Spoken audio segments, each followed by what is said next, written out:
Hello and welcome to the second historical topic of AP African American Studies. This topic is the African continent, a varied landscape. We will begin with the learning objective, describe the geographic features of the African continent. Let's start with what the course means by varied landscape. This is the map of Africa, which is the focus of our course. As you can see, it's the second largest continent in the world and contains 5 primary climatic zones defined on the map. These zones are the desert, with major deserts such as the Sahara in the north and the Kalahari in the south, semi-arid seen in the Sahel, the purple areas, and parts of Morocco, savanna grasslands found in the Serengeti in eastern Africa, Tanzania, and Kenya, tropical near the equator in the Congo River Valley, and Mediterranean in the northern parts of Africa such as Morocco, Tunisia, Egypt, and Libya. These varied climatic zones contribute to the continent's rich biodiversity, housing unique ecosystems and a wide variety of flora and fauna. For bodies of water, there are 2 neighboring seas, the Red Sea in the northeast and the Mediterranean Sea in the north. Additionally, the Atlantic Ocean is to the west and the Indian Ocean is to the east. Inside the continent, there are major river systems, including the Niger or Niger River, which runs through Nigeria, Niger, Mali, and Guinea, the Congo River, which runs through the Republic of Congo and the Democratic Republic of Congo, and the Zambezi River, which starts in the center of the sub-Saharan Africa in Zambia, Angola, and Mozambique. There's also the Orange River that runs through Namibia, Lesotho, and South Africa. Finally, one of the most famous rivers is the Nile, which runs through Egypt and Sudan.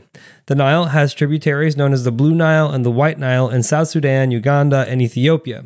These rivers not only supported agriculture, but also facilitated trade and communication between different regions. The second learning objective is to explain how Africa's varied landscape affected patterns of settlement and trade between diverse cultural regions. Early societies were supported by bodies of water, such as Egypt and Axum. The Red Sea and Indian Ocean helped Axum become a major trading power around 100 CE, located in modern Eritrea and Ethiopia. The port city of Adulis attracted Arabian, Egyptian, Persian, and Indian traders. This was during a time when Egypt was already conquered by the Roman Empire, making Axum intermediaries between Roman trade and Indian Ocean trade. Due to their close trade relationships, Axum adopted Christianity between 320 and 360 CE, around the same time the Roman Empire did. The spread of Christianity in Axum had a lasting impact on the region's cultural and religious landscape. Egypt's history goes back much further, around 6000 BCE. Egyptians began grain and legume agriculture along the Nile River. They became an empire in 3100 BCE when the upper and lower Nile regions were unified. By 332 BCE, they were conquered by Alexander of Macedonia, also known as Alexander the Great, after 30 different dynasties of pharaohs had exerted their power and influence in the region. The Nile River was crucial for the development of Egyptian civilization, providing water, transportation, and fertile land for agriculture. The Sahel and the savanna grasslands are also significant. Major empires such as Ghana, Mali, and Songhai thrived here from 830 CE to 1645 CE. The region is characterized by fertile land and major river systems like the Senegal, Volta, Niger, and Benue rivers. The Sahel, meaning shore of the desert in Arabic, is the southern boundary of the Sahara Desert. Livestock raising was adopted early in the Sahel even before agriculture.